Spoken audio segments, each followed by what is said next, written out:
కుటుంబంలో సమాధానం లేదని, పిల్లలు మాటలు వినడం లేదని, లేకపోతే ఫైనాన్స్ మొత్తం చెడిపోయిందని, బిజినెస్లో ఓటమి వచ్చిందని, చాలా చాలా రకాలైన సమస్యలు మనకు ఉంటాయి. కానీ వీటన్నిటికీ పరిష్కారం ఇచ్చు ఒక దేవుడు మనకు ఉన్నాడు అని విశ్వసించుట ద్వారా మన స్పిరిచువల్ లైఫ్ ఆయన మీద కాన్సన్ట్రేట్ చేయడం ద్వారా మన విశ్వాసం పెరుగుతుంది. తర్వాత మన ప్రేయర్ లైఫ్ పెరుగుతుంది. సమస్యలు లేకపోతే మనం ఎందుకు ప్రార్థన చేస్తాం?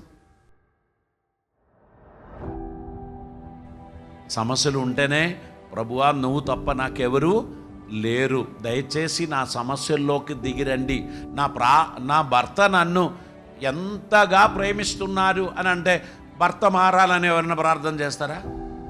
చేయరు.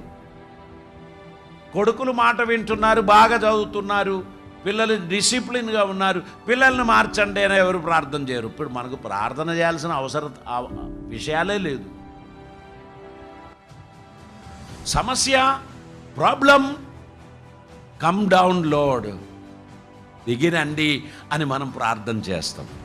నేను మీకు చెప్పడానికి ఆశించేది, ప్రాబ్లమ్స్ మనకి ఎందుకు ఇస్తున్నారంటే మనం ట్యూన్ చేయబడడానికి.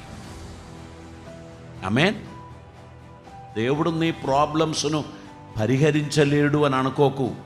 నీవు సిద్ధపడలేదు గనక కాలం ప్రొలాంగ్ అవుతుంది. నీవు సిద్ధపడినప్పుడు ప్రాబ్లమ్స్ను దేవుడు అరెస్ట్ చేస్తాడు. నిన్ను సిద్ధపరచడానికి దేవుడు పెట్టిన ప్రాసెసే నీ ప్రాబ్లమ్స్.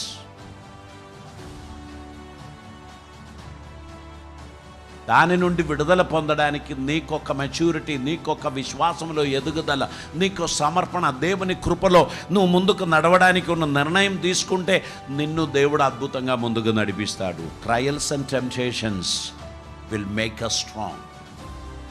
అది మన జీవితంలో రావడంను బట్టి మన విశ్వాసంలో బలం పొందుతాం.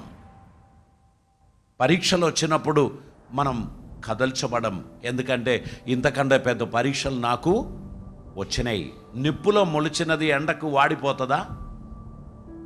చెప్పండి. ఎక్కడ మొలిచింది అది? నిప్పులో. ఎండ చూస్తే భయపడుతుందా?